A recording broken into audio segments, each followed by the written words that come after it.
All right, YouTube, we're here with the bird of time with gills. We added a huge motor, EFLM 4115.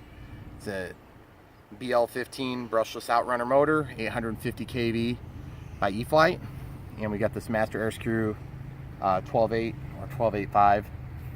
We added a guard that stops the canopy from getting hit by the prop, so you can just see that it's gonna prevent it from catching that edge. Okay, we shimmed the top motor mount, 2 shims and 3 shims, no shims and no shims. That gets us right in line with the fuse, and then a little bit to the right. Okay, so that should help.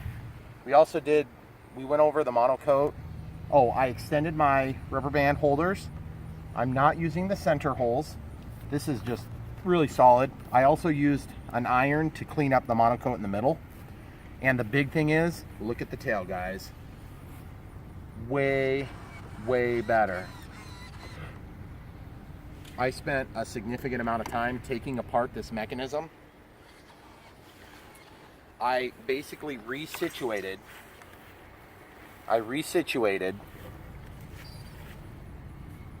This was further forward, and so what I did is I moved the hole here for the main support.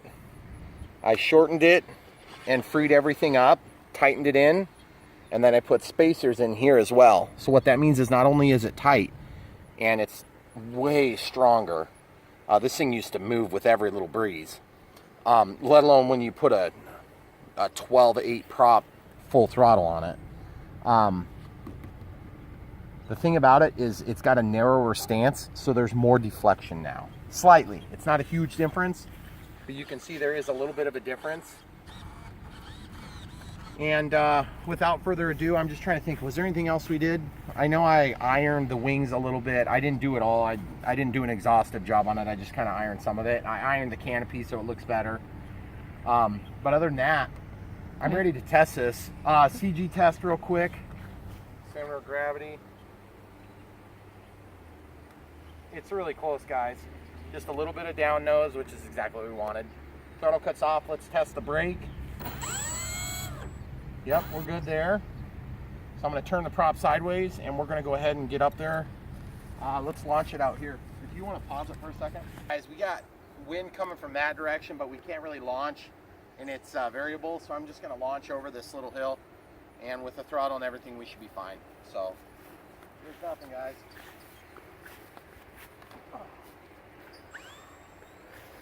That's no elevator correction with the throttle.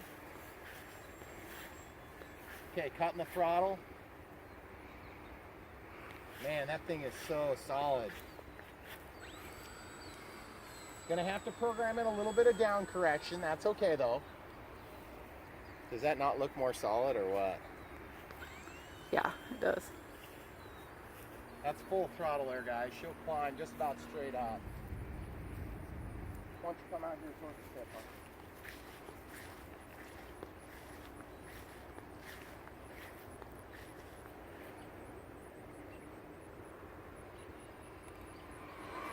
That sounds so good.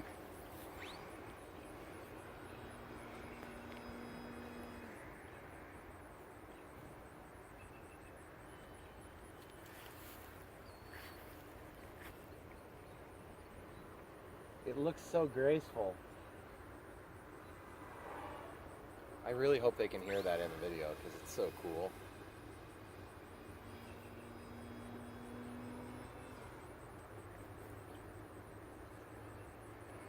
I'm just gonna do a little bit more of like what you would actually do with this plane this time, since we've kind of got some of the scary factors worked out. More reliable control surfaces, more reliable trimming, more reliable elevator. Man, that's a thermal. Holy crap, right there in the middle of that field we got a thermal. Did you see it? That's what happens when the plane kicks up like that, is you're hitting the edge of a thermal, or you're actually in a thermal.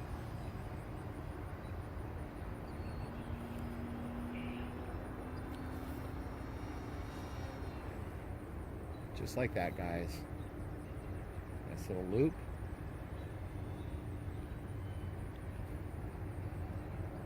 And I wish I had ailerons. This thing would be so glorious. And it's already pretty glorious.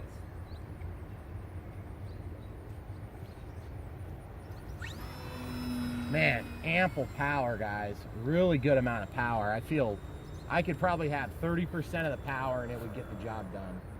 And to be honest with you, that's the way I would design it if I was picking.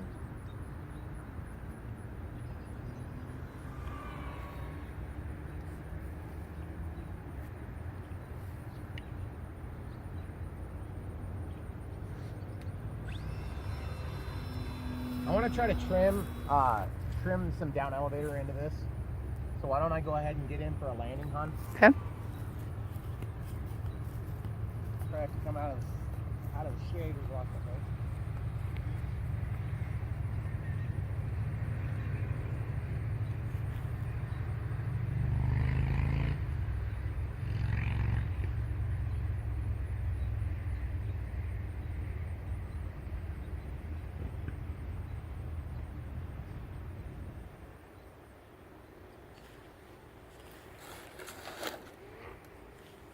Throttle cuts on and tested. Do you want me to pause or are you going to show them what I'll you're show doing? them. Okay. Let me just make sure everything's still stationary. Yeah, everything's good there. Solid control surfaces are still working. Okay, so what we're going to do is we're going to just quickly get in here and program in our up elevator. So we'll just walk into the menu. We'll just go mixing. We're just going to do normal one. We're going to go throttle compared to elevator. Let's try 20. And we'll see if that gives us enough. Throttle cut is off, or it's on. With throttle, it's going to point the nose down, which is what we want. So, throttle cuts off. I'm going to launch this by hand. Testing throttle. Testing brake. Good.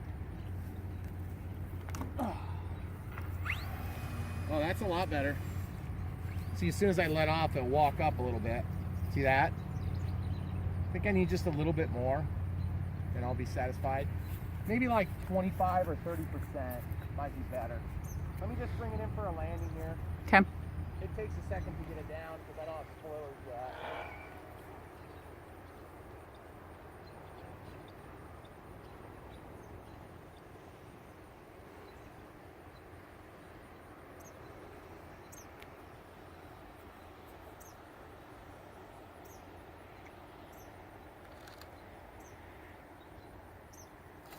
Guys, the better elevator authority is huge.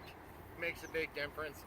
I didn't feel like, I mean, I can stall it into the ground instead of just having to be forced to do whatever it feels like. Okay, so we're gonna go back into mixing. Whoops, not sequencer.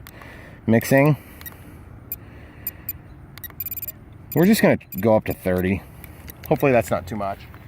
It's probably gonna be just a little too much, is my guess. All right, everything feels solid. Everything control surface wise is good. Throttle cuts off. Tested the power, centering the prop. In case you guys are wondering, if you have a folding prop and you want to mitigate any risk of losing your prop, when you have a bad launch, turn it sideways. So here we go. Oh, that's perfect. See, when I let off, it bounces up though. See? Maybe a little bit too much, like I thought. So I basically need to take my 30 and go, I don't know, 26 or 27. Maybe we'll just try 25 like I said the first time.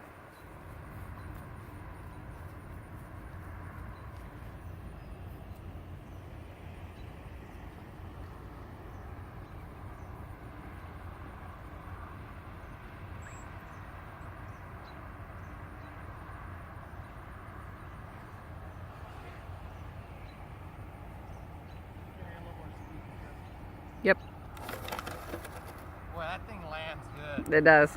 I love watching it land. Normally watching a glider land is kind of like nothing, but This thing's so graceful. Yeah, it's pretty cool. I don't know if you guys knew this about the Bird of Time or if this is just something my grandpa had put on there. But it's got this little hook, and all that does is it protects the rudder. And I just reinforced a bunch of this stuff. I opened this all up, and it looks like crap now, but at some point, if it flies as good as it's flying now, I might re-monocoat it anyway. So what we're gonna do is we're gonna back off the, okay, come over here. So throttle cut's on. Go back to mixing. We're gonna throttle elevator, cut it back to 25. And honestly, that should do it. The other thing is, if I just took the time and set up the throttle curve as opposed to normal, it'd probably work really good, but everything's working there. This is still a fairly new plane for me, so I'm testing everything every time. Oh yeah, oh yeah. Love it, guys. Full throttle there, full throttle. Got a little bit of tendency to nose down when you really get on it. But, and the wind is so variable today, it's weird, isn't it? Mm-hmm. Like, it is. You don't even notice it, and then all of a sudden it's right in your face.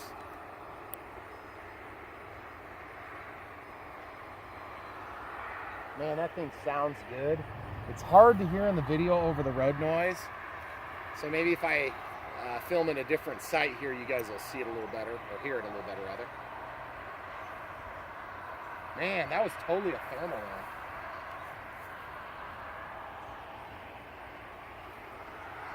It's flying really gorgeous though, guys. I love flying this plane. That's full throttle. Just a little teeny bit of reluctance when you first get to the 100%, and then a little bit of change when you let off the 100%.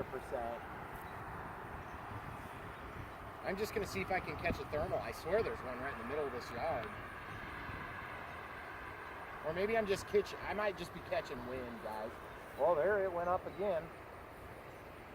It could also just be a small thermal too. If you get into a small thermal, you gotta have such a tight turn.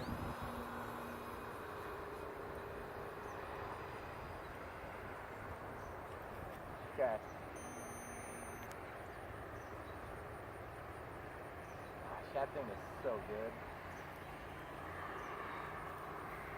Did you hear that one? Mm-hmm.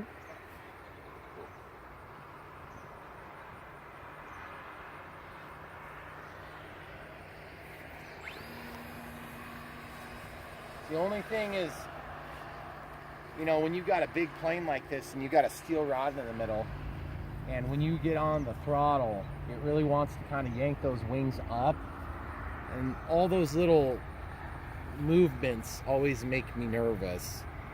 To be honest with you, you guys already know this if you watch any of my footage, but I really like the control that you get from having flaps and slats and things like that. And on this plane, I feel somewhat at the mercy of gusts of wind and things like that. Ailerons are just good. They keep you level. You can level the aircraft if you need to. See, that's like full rudder authority right there, just to give you some idea. And when you go full rudder, it yaws the plane. It does not roll the plane anymore, which is kind of cool. But like right now with the tailwind, we have a little bit of a tailwind there. The plane flies kind of hokey. But when you get into the wind, then it restores all, you know, positive controls. Full loop here. Just out of the throttle totally there. And really, to get the nice sweeping turns, you've got plenty of, I like to call it my pseudo roll authority, because really you're rolling it with the ailerons and you're yawing the aircraft into a roll. But the thing is, like, I'm just used to having a faster, more responsive plane, so it's a little bit scary for somebody that's used to having a little bit faster plane. Okay, that's about a 60% climb there.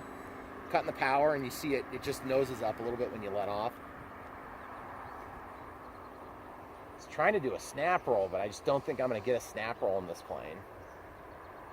because I don't think I have enough rudder authority. I would have to switch servos. And by the way, it's evening. It's like early evening right now. It's like 6 something. Yeah, I think so. So 7. it's been a cooler day, and the last few days it's been crazy hot here, and work has been kind of demanding, so I've not been able to, I didn't get out last night, but I was working on this plane until late so we could get out here today when it's beautiful. And I'm really glad I did, because it's fun. I tell you what though, guys, seeing how good this thing flies definitely makes it worthwhile to put ailerons in here. I'm giving you the 100% guarantee. When I say ailerons, I mean I may just go for like a spoiler that simulates an aileron roll effect. Meaning that I'll have a lower setting. It's not just going to be on off like an air brake. It's going to pop up a little bit and roll the airplane.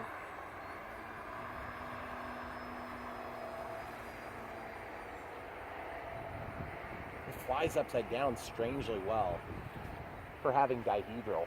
It's very uncommon to have a plane with such dihedral. Or, what do they call it? Polyhedral, sorry. This is polyhedral because there's a very small amount of dihedral in the center, and then there's a little bit more on the wingtips. That is weird, like you can actually fly it upside down for a second. So I need to as it stops, address why don't that. you go ahead and pause it real quick, and I'll keep flying for a minute. Okay. Okay. Alright guys, we had to address some stuff going on real quick for a minute. Sorry, we had to cut the video for a second. But getting into a little bit more gusty conditions, nothing crazy. The 25% elevator to motor tie seems to have really done the trick. This plane likes to loop. It probably would roll okay actually if we had something to induce a roll.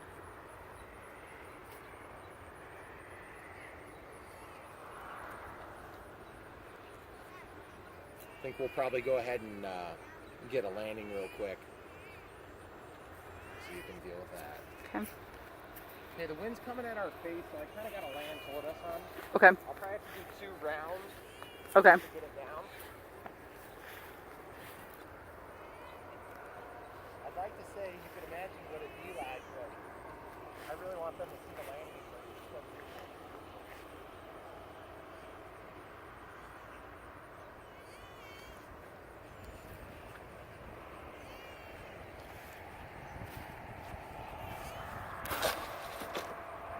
Oh no.